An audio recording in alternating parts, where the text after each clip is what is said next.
Are you guys ready to make history this year? Well, we have a plan, and essentially, in a nutshell, that plan is we need to hold the House, secure the Senate, and win the White House. Well,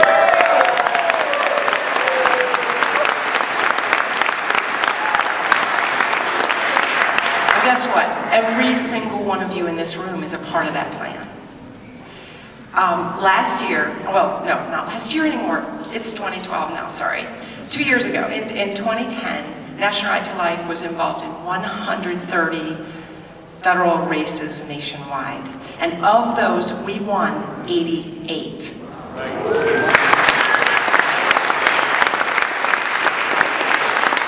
Now, because of that win, pro-abortion speaker Nancy Pelosi had to hand over the gavel to pro-life speaker John Boehner. And because of that, you're seeing pro-life legislation come out of the House. Now, unfortunately, what's happening is it gets to the Senate and it dies under Harry Reid. Well, guess what? We need to, we need to maintain all of the seats that we have now and flip 4.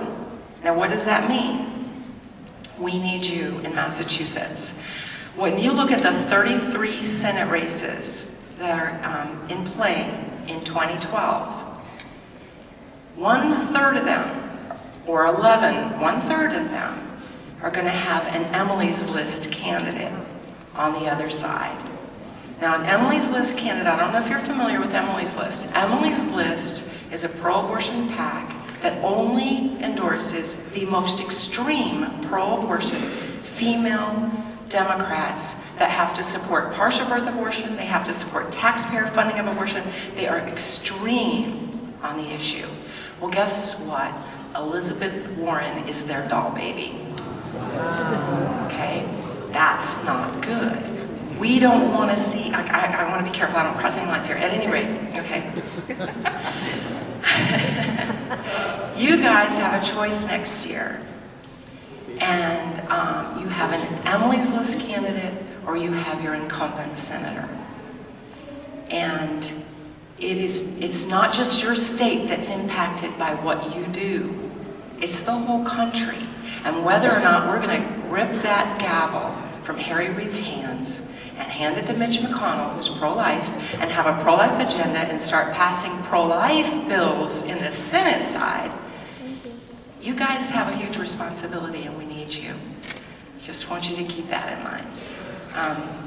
No small task, because she's got a lot of money. She's well funded. Emily's List raised and spent nearly $40 million on a handful of races in 2010. And guess what? We were up against them. They're not in as many, they weren't in 130 races because they have to have a woman Democrat who's extreme. But we were in head-to-head, actively involved head-to-head races in 20 races with them in 2010. 20 races up against, now we had a total of about 3.5 million for 130 races. They had nearly 40. 20 races, and of those we won 14 or 70% head-to-head.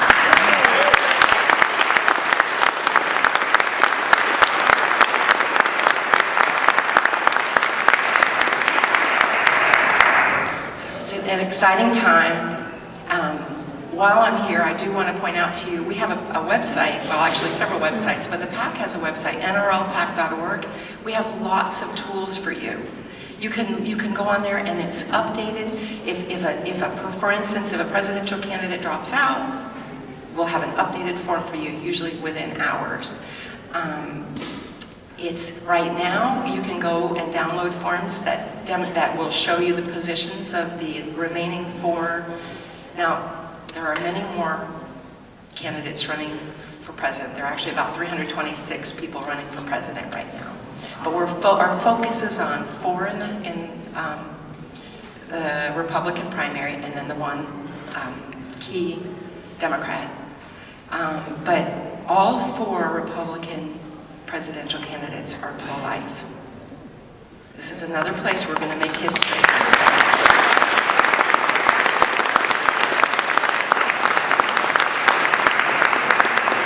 You can go work your heart out for your preference in the primary, but after your primary, we need to coalesce, and our focus needs to remain on one defeat for the White House. You know, you understand what I'm saying without crossing my line. But we need Massachusetts badly this year, both for the Senate. The Senate, in addition to helping us pass legislation, the Senate is the one to confirm candidates to the Supreme Court. And I think every one of you in here understands the consequence to having another bad person on the court. We're so close. So we need you. Let's make history. I count on it. Go to our website, look for the materials, share them with your friends, and let's win in 2012.